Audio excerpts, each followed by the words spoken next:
Chapter, this is receivables management. हम लोगों ने कैश मैनेजमेंट कंप्लीट कर लिया है, that is chapter number 13 of your FM यानी कि फाइनेंशियल मैनेजमेंट। आज का चैप्टर नंबर 14 है जो कि हम कंप्लीट करने वाले हैं, रिसीवेबल्स मैनेजमेंट। ये 2 पार्ट्स में इसकी वीडियोस होंगी क्योंकि इसके अंदर न्यूमेरिकल्स क्वेश्चंस भी हैं और थ्योरी क्वेश्चन भी बहुत अच्छे अच्छे हैं। यानी कि ये जो चैप्टर्स है, जैसे मैंने अभी आपको बताया था कैश मैनेजमेंट जो चैप्टर हमने किया ऑलरेडी, उसमें भी मैंने आपको बताया था कि ये जो चैप्टर है, ये जो 3 चैप्टर्स मैं आपको इस वीडियो में बताऊंगी।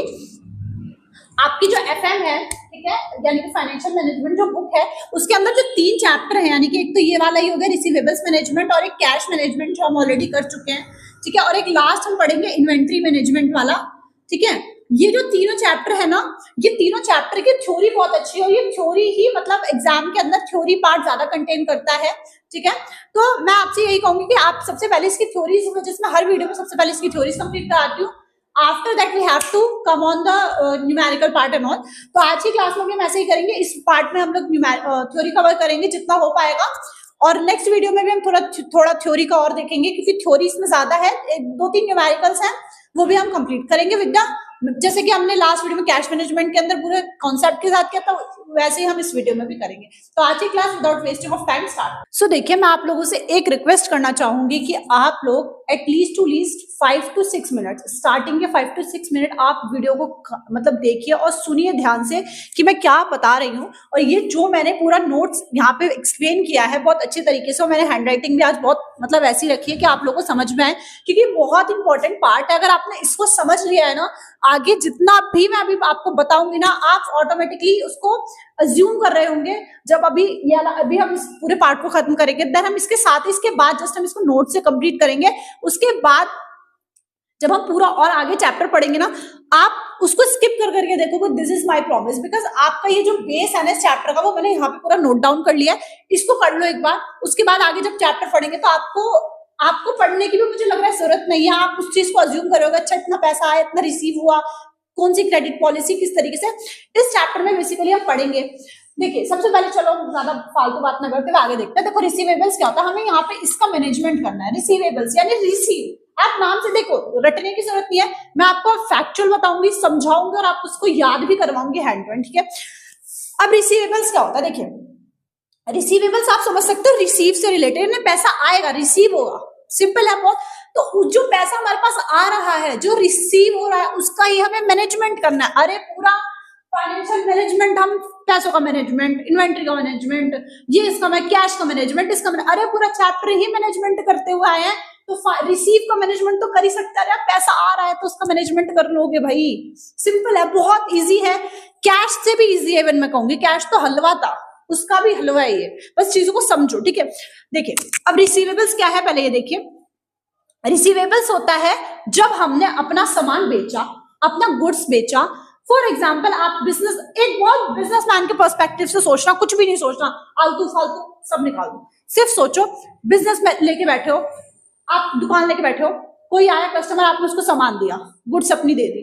कोई सर्विसेज, अगर आप सर्विस प्रोवाइडर हो तो आपने सर्विसेज अपनी दे दी, ठीक है। उसके पैसे बदले क्या लोगे, कुछ लोगे, रिसीव करोगे। आपने कुछ दिया, उसके बदले रिसीव होगा क्या, पैसा इन टर्म्स ऑफ मनी है तो मनी रिसीव होगा। तो जो पैसा, जो चीज आ रही है आपकी कंपनी में, रिसीव हो रही है, ठीक है, उसको हम रिसीवेबल्स कहते हैं। तो क्या कहता है, result of sale of goods and services, आपने अपना गुड्स बेचा या सर्विसेज अपनी प्रोवाइड करी, उसको ही हम क्या बोलते हैं, रिसीवेबल्स, ठीक है। रिसीव हुआ है इन टर्म्स ऑफ गुड्स हो सकता है, सर्विस, जो भी आपका प्रोडक्ट आप अपनी कंपनी में बना रहे हो उसको बेचना और वहां से क्या आना, पैसा आना, जिसको रिसीवेबल्स, उसी का हम इस चैप्टर में मैनेजमेंट कर रहे होंगे। जो चीज आ रही है, जो चीज हमारी कंपनी में इनटेक हो रही है, उसका ही हमें क्या करना है, मैनेजमेंट करना है। बहुत सिंपल है, बहुत सिंपल पर्सपेक्टिव से सोचे। अब देखिए, अब एक चीज ये है नोट करने लायक, वेरी वेरी इंपॉर्टेंट है, मैं आपसे ये कहूंगी इस चीज को सुनिएगा। देखिए, मैं कह रही हूँ सिर्फ स्टार्टिंग के 5 से 6 मिनट वीडियो देख लो, अच्छे से सुन लो, और जो नोट्स बनाए इसको, मैं आपको एक चीज और कहूंगी, इसको एज इट इज नोट कर लेना, ठीक है। देखिए, कॉस्ट ऑफ मेंटेनिंग, अब देखो, अगर आपको रिसीवेबल्स को मेंटेन करना है तो उसके कुछ कॉस्ट लगती होगी, ऐसा तो नहीं है कि, एक चीज एग्जांपल दे रही हूँ, ऐसा तो नहीं आप बिजनेस लेके बैठे हो, ठीक है, कोई सामान दुकान पे आया, उसको आपने सामान दिया, तो आप, ऐसा तो नहीं है कि वो सामान आप कहीं प्रकट हुआ होगा, आप उसको लाए होगे, आपने कहीं उसकी फैक्ट्री लगाई हो, क्या पता आप उसको ऐसे ही परचेज करके लाए हो या आप मैन्युफैक्चर करते हो, कुछ उसकी कॉस्ट लगी होगी। तो रिसीवेबल्स को मेंटेन करने की जो कॉस्ट होती है वो 3 तरीके से बनती है, ठीक है। ये देखिए बहुत अच्छा पॉइंट है, ये एग्जाम में 9 मार्क्स में आता है, 9 यानी कि 3 मार्क्स इसके, 3 मार्क्स इसके, 3 मार्क्स इसके। बहुत अच्छा एक्सप्लेन करने को आता है। इसके बाद अभी हम नोट से एक्सप्लेनेशन पढ़ेंगे इनकी, आपको और अच्छे से क्लियर होगा। पहले यहाँ पे देखिए, अब कहता है कि finance receivable, cost of finance, यानी फाइनेंस मतलब क्या, फाइनेंस ये आप नाम से भी समझ सकते हैं। फाइनेंस का मतलब क्या, पैसा, पैसे को जो आपका फाइनेंस रिसीवेबल है, यानी फाइनेंसिंग, यानी कि पैसा कहाँ, फाइनेंसिंग आपको पता है, अपने फाइनेंस डिसीजन वगैरह सब पढ़ा है, पैसा कहाँ लगाना है, किस तरीके से लगाना है, ठीक है, उसको हम कहते हैं फाइनेंसिंग करना। तो फाइनेंसिंग जब हम रिसीव हो रही है उसकी कॉस्ट क्या है, यानी कि जब भी मैंने आपको एग्जांपल दिया था कि आप जो आप सामान बेच रहे हो, जो वो आप लाए होगे तो उसका भी तो आपने कुछ खर्चा किया होगा, उसकी कुछ कॉस्ट आई होगी। दिस इज व्हाट फाइनेंसिंग, यानी कि जो हमारा रिसीव हो रहा है उसकी जो फाइनेंसिंग की थी हमने कंपनी में, कुछ कोई प्रोडक्ट अगर आप बेच रहे हो, उसको ला रहे हो, उसमें खर्चा लगा, उसमें ट्रांसपोर्टेशन, हर चीज का खर्चा लगा, मैन्युफैक्चर करो तो मैन्युफैक्चर का खर्चा लगा होगा, काफी चीजें होंगी, उसको हम क्या कहते हैं, कॉस्ट ऑफ फाइनेंसिंग। जो हम रिसीवेबल्स ले रहे हैं उसको जो हमने फाइनेंस किया था, उस पर जो पैसा लगाया था उसकी कॉस्ट क्या थी, ठीक है। अब नेक्स्ट हमारे पास सेकंड आता है कॉस्ट ऑफ कलेक्शन। जब हम उसे कलेक्ट कर रहे हैं, जब उसको कलेक्ट कर रहे हैं तो उसकी भी तो कुछ कॉस्ट होगी, कॉस्ट ऑफ कलेक्शन। अब फॉर एग्जांपल है, मैं हर एक चीज का एग्जांपल दूंगी आपको बेसिकली, तो वीडियो को कहा है ना, वीडियो को एंड तक देखिएगा और वीडियो को बिल्कुल मिस मत कीजिएगा बीच में से, ठीक है। देखिए क्या कहता है, कॉस्ट ऑफ कलेक्शन, जब आप उस चीज को कलेक्ट कर रहे होंगे तो उसमें भी आपकी कुछ कॉस्ट लगी होगी। ऑब्वियसली बात है यार, आप कोई सामान बेच रहे हो, ठीक है, अगर आपने उसको ज्यादा दिन तक स्टोर किया होगा तो अगर वो डेप्रिशिएट, अगर वो खराब होगी, कुछ होगी, उसकी भी तो कुछ कॉस्ट होगी। तो जब तक आपका वो चीज आप बेच नहीं देते, उसके पीछे बहुत सारे खर्चे होते हैं। वो जो आपने कलेक्ट किया ना पैसा, उसका भी खर्चा होता है। उसके बाद आप उसका जीएसटी, मतलब आप अगर उस चीज को कलेक्ट करोगे, उसके बाद आपका जीएसटी बिल होगा दुकान वगैरह का, उसको भी आपको पे करना होता है। तो कॉस्ट ऑफ कलेक्शन का भी कॉस्ट, मतलब कलेक्ट करने का भी कॉस्ट आता है। इसको भी हम और डिटेल में पढ़ेंगे, डोंट वरी। नहीं समझ में आया अभी इसको नोट से पढ़ेंगे, वहां पे और क्लैरिटी हो जाएगी। नेक्स्ट आता है बैड डेट्स। इसको थोड़ी सी अगर चर्चा करें, बैड डेट्स आपने भाई साहब 11th क्लास में पहली बार अगर कॉमर्स की क्लास में एंटर हुए होगा ना, वहां पे आया होगा पैसा डूब गया, बैड डेट्स हो गया, मेरा पैसा डूब गया। क्या होता है ये, अगर कोई आपकी कंपनी में या कोई बिजनेस में पैसा डूब जाता है तो उसको हम कहते हैं मेरा बैड डेट्स हो गया। यानी कि बैड डेट्स कब होता है, जब आपका कोई कस्टमर है, आपने अपना सामान दे दिया, उसने कहा कि मैं क्रेडिट पे सामान ले रहा हूँ, ठीक है। इस चैप्टर में हम बेसिकली क्रेडिट वाली ही बात करने वाले हैं। इसके अंदर हमने क्रेडिट पॉलिसीज बनाई है, कुछ क्रेडिट पॉलिसीज होती है ना, और इस चैप्टर में पूरा हम रिसीवेबल्स मैनेजमेंट हम किसके पे, क्योंकि कैश का मैनेजमेंट तो हमने पहले कर लिया कि अगर वो कैश में सामान देता है, कैश को किस तरीके से मैनेज करें। अब क्रेडिट पे अगर कोई सामान उठा रहा है तो उसका मैनेजमेंट कैसे करना है, इस चैप्टर में वो पढ़ने वाले हैं, ठीक है। अब देखिए, किसी ने कहा भाई मुझे तुम क्रेडिट पे सामान दे दो, मैं 1 महीने बाद इसका पैसा ईएमआई पे करता रहूंगा, इस तरीके से। बट वो पैसा लेके भाग गया, आप कहते हो अरे मेरा पैसा लेके भाग गया, यानी कि वो बैड डेट से पैसा मेरा डूब गया, बिजनेस के पॉइंट ऑफ व्यू से पैसा डूब गया। किसी कस्टमर ने आपको प्रॉमिस किया था कि मैं आपको पैसा दूंगा, 1 महीने का क्रेडिट दे दो मुझे, बट उसने आपको पैसा नहीं दिया, तो वो पैसा क्या होता है, डूब गया, उसको हम कहते हैं बैड डेट्स। एक थोड़ा सा और एक्सप्लेनेशन अगर दूं तो अगर बोर ना हो रहे हो, थोड़ा सा एक्सप्लेनेशन देना चाहूंगी, थोड़ा सा और क्लैरिटी के लिए। पहले के टाइम में क्या होता था, ये ज्यादा होता था, क्योंकि जैसे पहले आपको पता होगा कोलैटरल, अगर आपने सुना हो कोलैटरल मतलब होता है कि अगर हम किस चीज को गिरवी रखते, तो पहले ऐसा कुछ नहीं था।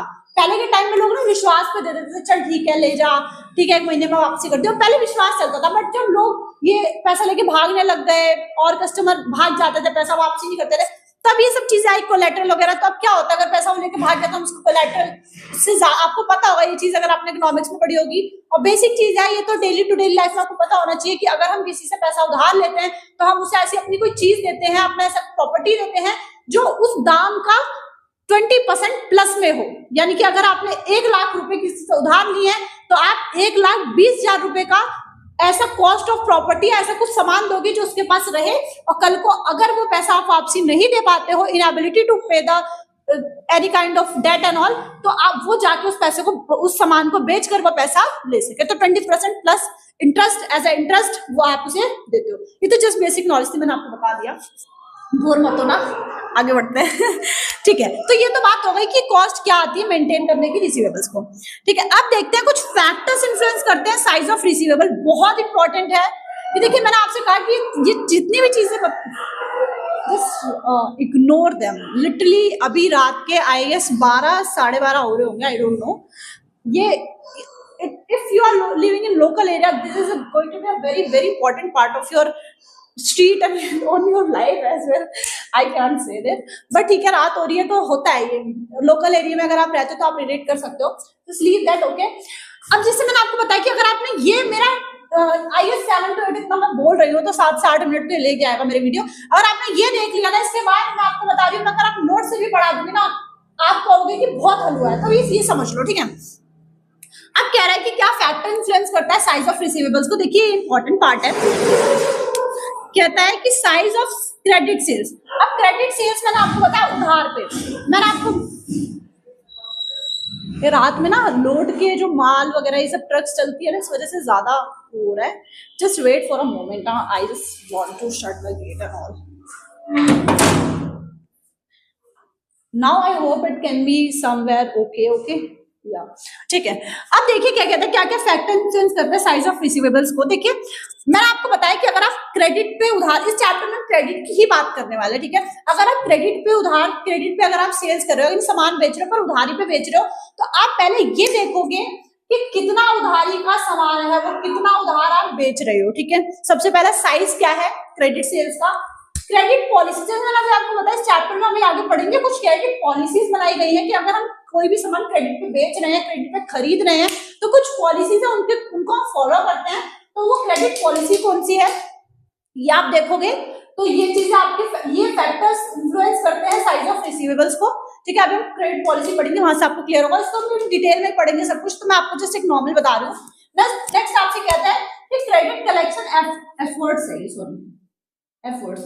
देखिए क्रेडिट कलेक्शन, क्रेडिट मतलब उधारी, अब उधारी कलेक्ट करने में आप कितना एफर्ट डाल रहे हो, ठीक है। अब इससे हम और भी पार्ट्स पढ़ेंगे, फैक्टोरिंग वगैरह, जब हम गुंडे भेजते हैं, जो भाई सामान लेके आ मेरा, उसने मेरा उधार ले रखा है, बहुत करते हैं भाई ने मेरा उधार ले रखा है, गुंडे बुलाए, उनको पेमेंट करना होता है, फैक्टोरिंग बोलते हैं उसे, फैक्टोरिंग प्रोसेस, उसका भी हम आगे पढ़ेंगे। बहुत अच्छा चैप्टर है, आपकी डेली लाइफ से बहुत रिलेटेबल चैप्टर है, बहुत कुछ जानने को मिलेगा।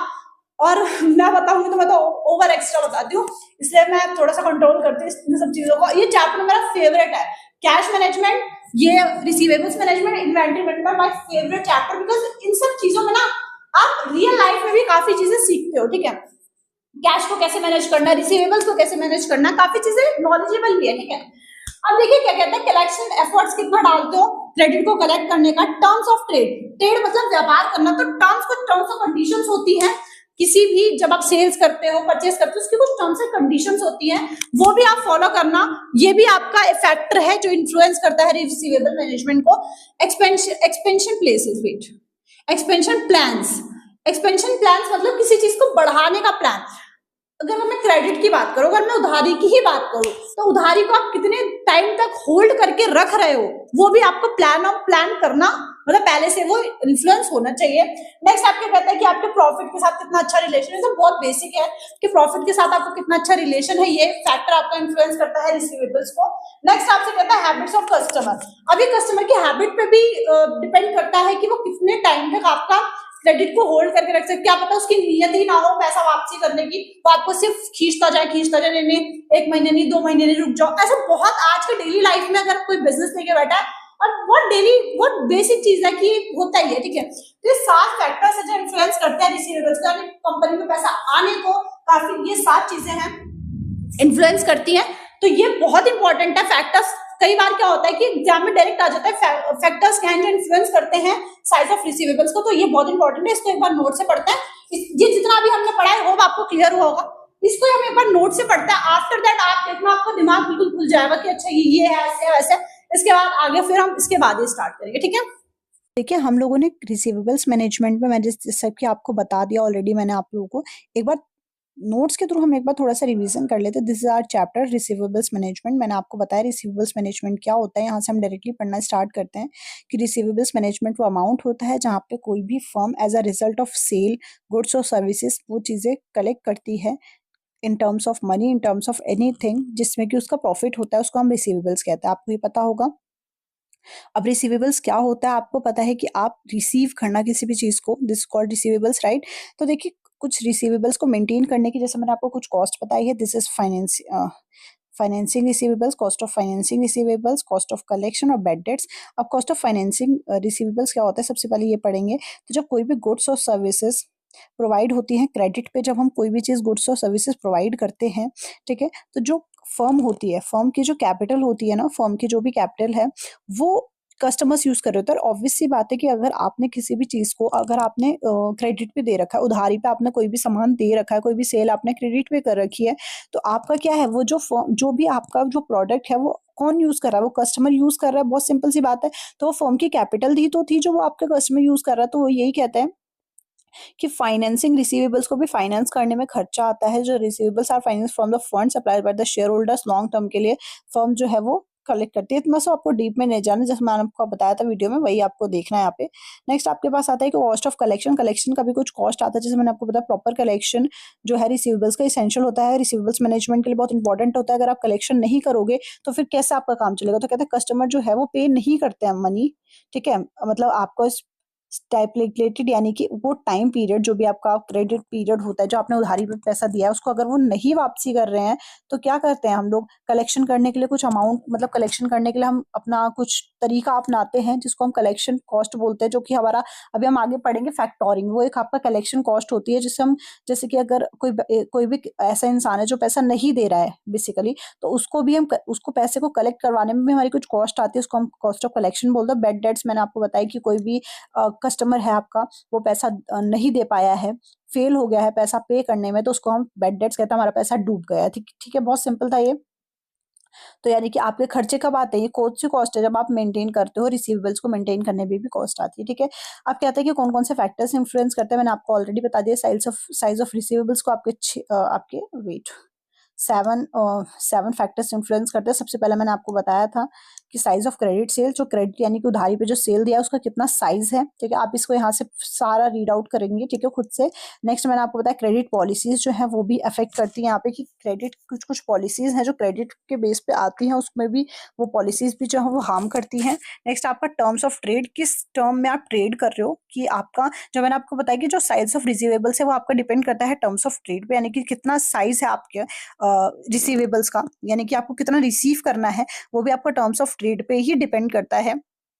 कहता है जब पीरियड ऑफ क्रेडिट अलॉट, जो भी आपने क्रेडिट अलॉट किया है, यानी कि आपने जो उधारी दी है और जो भी आपने डिस्काउंट दिया है रिसीवेबल से, वो रिसीवेबल से ही तो लिंक है, यानी कि आपको जो पैसा लेना था उसी पे तो आपने क्रेडिट भी दिया, उसी पे आपने डिस्काउंट भी दे रखा है। तो वो यही कहते हैं कि वो terms of credit he decide करती है। ठीक है, नेक्स्ट आप कहता है एक्सपेंशन प्लान्स। एक्सपेंशन प्लान यानी कि अगर कोई भी फर्म है वो अपना एक्सपेंड करना चाहती है, अपने बिजनेस को, अपनी एक्टिविटीज को एक्सपेंड करना चाहती है, नए मार्केट में जाना चाहती है, तो उसको क्या करना है, उसको अट्रैक्ट करने होंगे कस्टमर। उस केस में आपका क्या है, उस केस में आपको क्रेडिट फैसिलिटीज देनी पड़ती है। ये तो बहुत बेसिक चीज है कि अगर आपको अपना बिजनेस एक्सपेंशन करना है तो आपको कस्टमर्स को खुश करना पड़ेगा, सिंपल सी बात है।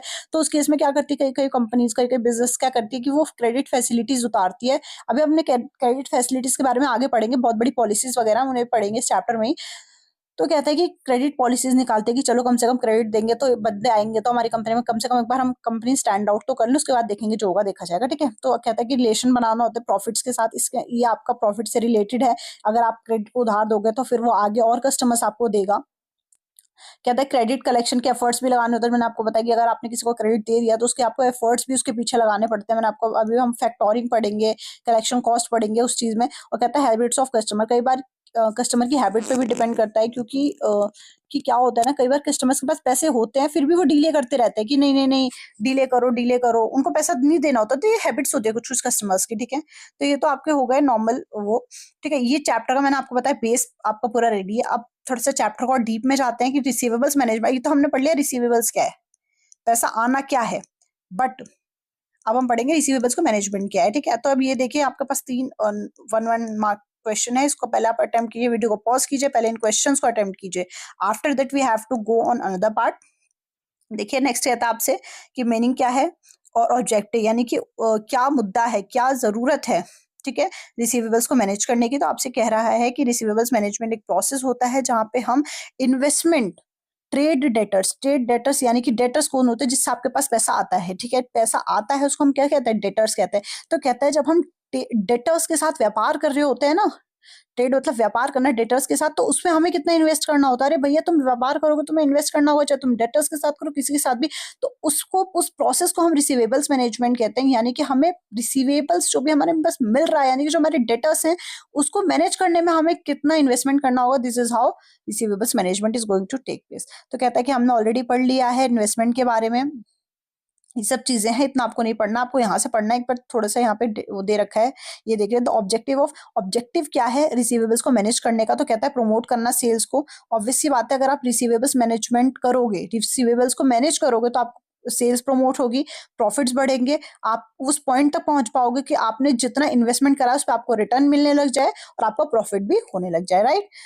अब देखिए आपके कुछ डायमेंशंस हैं, ठीक है। डायमेंशंस क्या है रिसीवेबल्स को मैनेज करने के, इसको हम नेक्स्ट वीडियो में पढ़ेंगे। This is forming credit facility, executing credit facility. इस चैप्टर में हम पूरा क्रेडिट के बारे में पढ़ेंगे, जैसे मैंने आपको बताया, और ये ऑलरेडी हम पढ़ चुके हैं, ठीक है।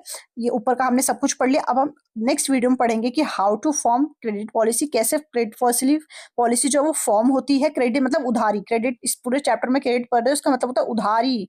उधारी, ये चीज माइंड में बिठा लो, इस चैप्टर में आपको उधारी ही पढ़ना भी, हम इसके ग्राफ्स वगैरह पढ़ेंगे, आपका दिमाग खुल जाएगा पूरा। अच्छा उधारी ऐसे दी जाती है, अच्छा उधारी पे ऐसे बिजनेस होता है, क्या लोग कहते हैं उधारी पे बिजनेस, उधारी पे अच्छा ऐसे होता है उधारी पे बिजनेस। तो ये सारी चीजें आपको पता लगेगी आगे। वीडियो को एंड तक देखिएगा, इस पूरी वीडियो को पहले एक बार देखो, अपना बेस स्ट्रॉन्ग करो। नेक्स्ट वीडियो में मिलता है डायमेंशंस वाले के साथ। हाँ, ये बता रही थी मैं आपको, क्रेडिट पॉलिसी कैसे फॉर्म होती है ये पढ़ेंगे, उसको हम एग्जीक्यूट कैसे करते हैं। अब फॉर्म तो कर ली, उसके बाद एग्जीक्यूट करना भी होता है। एग्जीक्यूट कैसे करते हैं, उसके बाद जब एग्जीक्यूट कर दिया तो अब हमने क्रेडिट उधारी तो दे दी, अब उसको कलेक्ट भी तो करोगे एक टाइम के लिए, 1 महीने के लिए, 2 महीने के लिए आपने उधारी दे दी, बट स्टिल आप उसको वापसी भी तो लाओगे। अरे भैया मेरे पैसे तो वापसी कर, लेके घर जाएगा क्या, रहेगा क्या उसके साथ, पैसों के साथ? अरे भाई वापसी भी तो करेगा। This is how credit policy को कैसे हम कलेक्शन कैसे करेंगे, ठीक है। तो ये तीनों पार्ट्स हम नेक्स्ट वीडियो में पढ़ते हैं, इसके 3 इलस्ट्रेशन है, उनको नेक्स्ट वीडियो में पढ़ते हैं। तो बिल्कुल भी ये वीडियो मिस मत कीजिएगा, पहले इस वीडियो को देखिए, अपना बेस स्ट्रॉन्ग कीजिए। नेक्स्ट वीडियो में हम बात करेंगे रिसीवेबल्स मैनेजमेंट के डायमेंशंस के बारे में, ठीक है। उसके बाद हमारे पास 3 इलस्ट्रेशंस है, उसको पढ़ेंगे चैप्टर नेक्स्ट वीडियो में, तो हम उसके बारे में पढ़ेंगे, ग्राफ वगैरह के बारे में। तो मैं आपसे यही कहूंगी, बिल्कुल वीडियो को मिस मत कीजिएगा। तो देखिए आज की क्लास का सबसे इंपॉर्टेंट टॉपिक है this is dimension of receivables management. देखिए हम लोगों ने सब कुछ पढ़ लिया, क्या है रिसीवेबल्स मैनेजमेंट, सब कुछ हमने जान लिया है। अब हम बात कर लेते हैं कि डायमेंशंस क्या है रिसीवेबल्स को मैनेज करने के। कुछ डायमेंशन सेट किए गए हैं।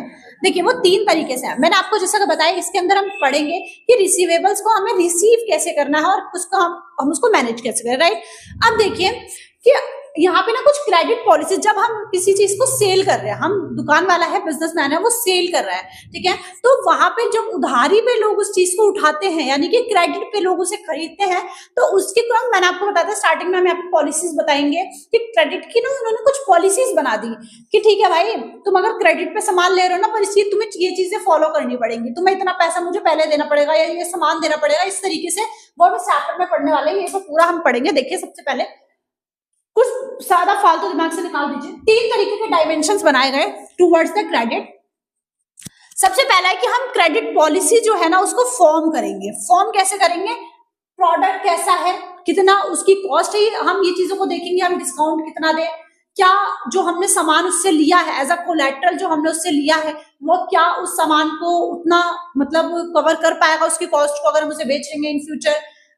उसका डिस्काउंट पीरियड क्या होना चाहिए, मैं कितना उसे डिस्काउंट, कितना टाइम तक मैं उसको दूं, मतलब, और उसके बाद आपके अगर क्रेडिट पीरियड कितना मैं उसको उधार दे सकता हूँ, कितने टाइम में मुझे इतने टाइम में क्या लौटा देगा, और उसके बाद कि क्या आप किस तरीके से आपका स्टैंडर्ड होना चाहिए, क्रेडिट स्टैंडर्ड आपका क्या होना चाहिए, किस तरीके से आपको क्रेडिट देना चाहिए, क्या आपकी क्वालिटी ऑफ ट्रेड होना चाहिए, ये सब चीजें हमें कौन बताएगा, फॉर्मिंग। यानी कि हम जब क्रेडिट पॉलिसी फॉर्म कर रहे होंगे, बना रहे होंगे, तो हम इन चीजों का ध्यान रखेंगे कि हम कितना टाइम इन्वेस्ट करें, मतलब कितना टाइम हम उस चीज को होल्ड करके रखें सामान को, उसके बाद हम बेच दें, कितना हम डिस्काउंट पीरियड रखें, कितना हम डिस्काउंट दें लोगों को, कितना हम कैश डिस्काउंट रखें, मतलब टुवर्ड्स द मनी, कितना हम डिस्काउंट दें। ये सब चीजें हम किसमें डिसाइड करते हैं, फॉर्मिंग ऑफ क्रेडिट पॉलिसी। जब हम क्रेडिट पॉलिसी को बना रहे होते हैं तो हम क्या देखते हैं कि क्वालिटी ऑफ ट्रेड अकाउंट क्या है, और क्रेडिट स्टैंडर्ड। क्रेडिट स्टैंडर्ड मतलब जो हम उधार दे रहे हैं उसका क्वालिटी ऑफ ट्रेड अकाउंट क्या है। इसको भी हम और डिटेल में पढ़ेंगे, पहले आप यहाँ से पढ़ लीजिए, इसका पूरा मैं अभी आपको टेबल समझाऊंगी किस तरीके से आप क्वालिटी को कहाँ एनहेंस करते हो टुवर्ड्स द टेबल, इस तरीके से सब कुछ पढ़ेंगे। पहले आप इस चीज को समझ लीजिए, जब हम क्रेडिट पॉलिसी फॉर्म कर रहे होते हैं तो हम इन चीजों का ध्यान रखते हैं कि लेंथ क्या होनी चाहिए, क्रेडिट पीरियड का क्या टाइम, क्या लेंथ होनी चाहिए, कैश डिस्काउंट कितना होना चाहिए, और डिस्काउंट अगर दे रहे हो तो डिस्काउंट पीरियड कितना होना चाहिए। इन चारों बातों का हम ध्यान किसमें रखते हैं, जब हम फॉर्म कर रहे होते हैं credit policy, right. Second part जब हम ये कर लेते हैं, ये प्रोसेस कंप्लीट हो जाता है, देन हम आते हैं सेकंड प्रोसेस पर, दिस इज एग्जीक्यूट। जब हमने, ये ऑब्वियस सी बात है, अगर हमने फॉर्म कर लिया क्रेडिट पॉलिसी तो हम उससे एग्जीक्यूट करेंगे। तो एग्जीक्यूशन में हम 4 चीजों का ध्यान रखते हैं कि हमें अपना क्रेडिट, सबसे पहले हम क्या करते हैं कि क्रेडिट की सारी इंफॉर्मेशन, जिसे हमने क्रेडिट दिया उसकी सारी इंफॉर्मेशन जान ली। अच्छा यहाँ रहता है, अच्छा ऐसे है, इतना क्रेडिट दूंगा, इतना मुझे वापस मिलेगा, इस तरीके से सारी इंफॉर्मेशन उसकी कलेक्ट करना सबसे पहले प्रोसेस में आता है। देन आप क्या करोगे, क्रेडिट को एनालाइज करोगे, जो आपने क्रेडिट दिया उसको एनालाइज करोगे। अच्छा मैंने जो इन्फॉर्मेशन से कलेक्ट करी है क्या वो सही है, अच्छा इस तरीके से सारी चीजों को एनालाइज करोगे सेकंड प्रोसेस में। थर्ड प्रोसेस में फिर आप डिसीजन लोगे, ऑब्वियस सी बात है। फिर फोर्थ में क्या करोगे, आपने डिसीजन ले लिया, आपने क्रेडिट दे दिया, सब कुछ है, फिर फाइनेंस करोगे इन्वेस्टमेंट को, ठीक है दे दिया।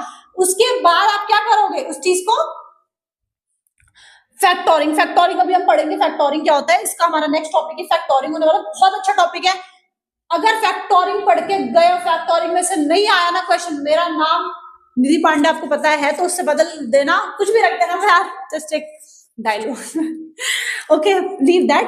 फैक्टोरिंग का क्वेश्चन आता ही है, वेरी इंपॉर्टेंट पार्ट है। अब इसको आगे पढ़ेंगे और अच्छे से डिस्कस करेंगे फैक्टोरिंग होता क्या एक्चुअल में। तो यहाँ पे क्या कहते हैं कि उसके बाद फोर्थ प्रोसेस क्या, फाइनेंसिंग करना इन्वेस्टमेंट की, किसमें, रिसीवेबल्स के अंदर इन्वेस्टमेंट कर देंगे, यानी कि हम क्रेडिट दे दिया, चल ठीक है भैया बाद में पैसा दे दियो। और अगर ये हम करते हैं, हमारा क्या होता है, ये हमारी एसेट होती है कंपनी की। ये चीज आपको ध्यान रखनी चाहिए, अगर मैं कुछ कह रही हूँ उस चीज को पकड़ो कि हाँ हमने दे दिया क्रेडिट, अरे क्रेडिट देना हमारे कंपनी की एसेट है, बाद में पैसा मिलेगा इससे, ठीक है। तो ये हमने इन्वेस्टमेंट कर दिया रिसीवेबल्स के अंदर, बाद में पैसा मिलेगा। फैक्टोरिंग अभी हम पढ़ेंगे फैक्टोरिंग क्या होता है, यहाँ पे इसको डिस्कस नहीं करूंगी, बहुत बड़ा टॉपिक है, कंफ्यूज हो जाओगे, पहले इसको समझो। लास्ट में क्या होगा, जब ये पहले फॉर्मिंग बना ली, क्रेडिट पॉलिसी बना ली, उसको एग्जीक्यूट कर दिया, आप क्या करोगे, फॉर्मुलेशन करोगे और एग्जीक्यूट कर दोगे। कलेक्शन पीरियड, अब तो पैसा दे दिया क्रेडिट पे, अब क्या करोगे, पैसा लाओ भाई, क्रेडिट पॉलिसी पूरी हो गई, अब 1 महीना हो गया, जितने महीने का दिया होगा पैसा लाओ, कलेक्ट करोगे। तो ये आपके 3 तरीके से डायमेंशंस है रिसीवेबल्स को मैनेजमेंट करने के, ये तीनों बहुत इंपॉर्टेंट है। मतलब पढ़ के चले गए ना, अब इसको और डिटेल में पढ़ेंगे, यही नहीं है अभी तो मैंने आपको ऊपर से ऊपर क्या है ना, नोट्स में से आप डायरेक्टली देखोगे इतना बड़े बड़े पॉइंट है, क्या है, कंफ्यूज हो जाओगे। तो यहाँ पे पहले छोटे छोटे पॉइंट लिखा लिए, चार प्रोसेस इसके हैं, 4 प्रोसेस इसके हैं, इसका कोई प्रोसेस नहीं है। यहाँ पे आपको देखना है कि कैसे अब मैं अब कलेक्ट करने का क्या होगा कि भैया मैं जो भी हमारा जो जिससे हमने उधार दिया है, भैया फोन करोगे, भैया याद दिलाओगे कि अरे भैया पेमेंट करनी थी, आप तो 1 महीने का उधार लेके बैठे थे, पेमेंट उन्हें याद दिलाओगे बार बार, उनके पास गुंडे पुंडे भेजोगे, भैया पैसे लाओ यार, पैसे चाहिए, क्रेडिट मंथ पूरा। तो यहाँ पे कलेक्शन की बात करोगे। तो 3 है, इसको और डिटेल में पढ़ते अच्छे से जानते हैं क्या है। फिर नेक्स्ट वीडियो में हम बात करेंगे इसके इलस्ट्रेशन के बारे में, और फैक्टोरिंग पूरा प्रोसेस अच्छे से, उसका पूरे प्रोसेस है, उसके मेथड है वो भी पढ़ेंगे हम। इंडिया के अंदर फैक्टोरिंग बेसिकली कैसे होती है वो भी देखेंगे, ठीक है। और आज की क्लास में इसको खत्म करके उसके बाद नेक्स्ट वीडियो में हम देखेंगे किस तरीके से फैक्टोरिंग क्या है और इसके बाद क्या होता है, वो भी सब कुछ, और इसके इलस्ट्रेशन करेंगे, वो इंपॉर्टेंट है। तो आज की वीडियो पहले ये देखो, स्टार्टिंग से करो, ये देखो, उसके बाद नेक्स्ट वीडियो देखना। 2 वीडियो में पूरा चैप्टर खत्म कर देंगे। 18 मार्क्स का चैप्टर आता है आपका, 18 मार्क्स का चैप्टर आता है। ये एक 18 मार्क्स का, सॉरी, हर एक यूनिट, एक चीज और बताना चाहूंगी, हर आपकी FM 90 मार्क्स की आती है, ठीक है। उसके अंदर ना 5 यूनिट है, तो यानी हर एक यूनिट 18 मार्क्स की होती है। और ये जो ये आपकी 5th यूनिट का चैप्टर है, तो 5th यूनिट जो है आपकी वो टोटल कितने मार्क्स की होगी, 5th यूनिट आपकी 18 मार्क्स की होगी। उसके अंदर कितने चैप्टर, 5 चैप्टर है, तो 18 में अगर आप 5 डिवाइड करते हो तो अप्रोक्सीमेटली अगर मैं देखूं तो 3.5, यानी हर एक चैप्टर आपको 4 से 5 मार्क्स कंटेन करेगा। तो ये चैप्टर आप 4 से 5 मार्क्स के लिए पढ़ रहे हो, तो इतना भी ज्यादा प्रेशर लेने का पढ़ने की जरूरत नहीं है। पर हाँ ये चीज समझ लो, अगर आपने ये सब कर लिया तो इसके बाद आपके 4 से 5 मार्क्स कहीं भी नहीं गए हैं, डायरेक्टली क्वेश्चन आता है, डायरेक्टली सॉल्व कर लेना। आई होप आपको आज की वीडियो समझ में आई होगी। चलो इसको कंटिन्यू, उसको मतलब और डिटेल में पढ़ता, फिर आज की क्लास को खत्म करते हैं। तो देखिए नेक्स्ट टॉपिक हम पढ़ते हैं, this is dimensions of receivables management के कुछ डायमेंशंस हैं, जैसे मैंने आपको बताया कि फॉर्मिंग किस तरीके से हम क्रेडिट पॉलिसी को बनाते हैं, फॉर्म करते हैं, देन आपको एग्जीक्यूट करना है क्रेडिट पॉलिसी को, और लास्ट हम देखेंगे कि किस तरीके से हम कलेक्ट करते हैं क्रेडिट पॉलिसी को, यानी कि कलेक्शन क्या होता है। अरे आपने उधारी दे दी, अब 1 महीने बाद, 2 महीने बाद, 3 महीने बाद, जितना आपका क्रेडिट पीरियड है उसके बाद आप उसको कलेक्ट भी तो करोगे, भैया मेरा पैसा वापसी करके घर लेके बैठा रहेगा क्या। तो दिस इज हाउ कि आपका रिसीवेबल्स कैसे आप मैनेज करते हो, जो भी आपको कैसा पैसे निकलवाते हो, वो चीज आपको सीखनी है इसके अंदर। तो आप इसके अंदर सीखोगे, अच्छा क्रेडिट ऐसे, अच्छा उधारी ऐसे देते हैं क्या, तभी लोग कहते हैं तू मेरा उधारी का पैसा खा गया, तो मेरा उधारी का पैसा लेके बैठा है। तो ये सारी चीज आप इस चैप्टर में पढ़ने वाले हो। अभी देखो हमने ऑलरेडी ब्लैक बोर्ड से पढ़ लिया है, कोई प्रॉब्लम नहीं है। अब इसको हम थोड़ा सा और एक्सप्लेनेशन के साथ पढ़ते हैं। देखिए फॉर्मिंग कैसे करते हैं क्रेडिट पॉलिसी की। फॉर्मिंग में हमें क्या क्या चीजें देखनी पड़ती हैं, जैसे मैंने अभी आपको बताया कि आपको यहाँ पे क्रेडिट स्टैंडर्ड देखने पड़ेंगे कि किस स्टैंडर्ड से हम यहाँ पे क्रेडिट दे, लोगों को उधारी कैसे दें, कितना टाइम पीरियड रखे क्रेडिट का, कितना लेंथ होना चाहिए टाइम पीरियड, यानी कि कितने लंबे समय तक हम क्रेडिट दे सकते हैं, हमें वो चीजें देखनी है। कैश डिस्काउंट हम कितना दे सकते हैं लोगों को, डिस्काउंटिंग का क्या पीरियड होना चाहिए, वो सब कुछ हम यहाँ पे देखेंगे। चारों चीजें देखने वाले हैं। देखिए सबसे पहले आपको कहेगा कि आपको क्रेडिट स्टैंडर्ड देखना है। क्रेडिट स्टैंडर्ड यानी कि आपको कहता है द वॉल्यूम ऑफ सेल्स, यानी कि आप जितना भी सेल्स कर रहे हैं, ठीक है, उसकी आपको क्रेडिट पॉलिसी देखने की, आप उस पर कितना, मतलब आप जो भी जितना भी आप सेल कर रहे हो, ठीक है, आपने उसको सामान दिया और आपने उसको कहा कि ये चल तू उधारी पे ले जा, लेकिन एक चीज बता रहा हूँ, पैसा मुझे वापसी चाहिए। इसमें यही कहता है कि आपसे कह रहा है कि by liberalising credit policy, credit policy जब यहाँ पे लागू हुई है, यानी कि उधारी आपने दी है, तो volume of cells can be increase, जो आपका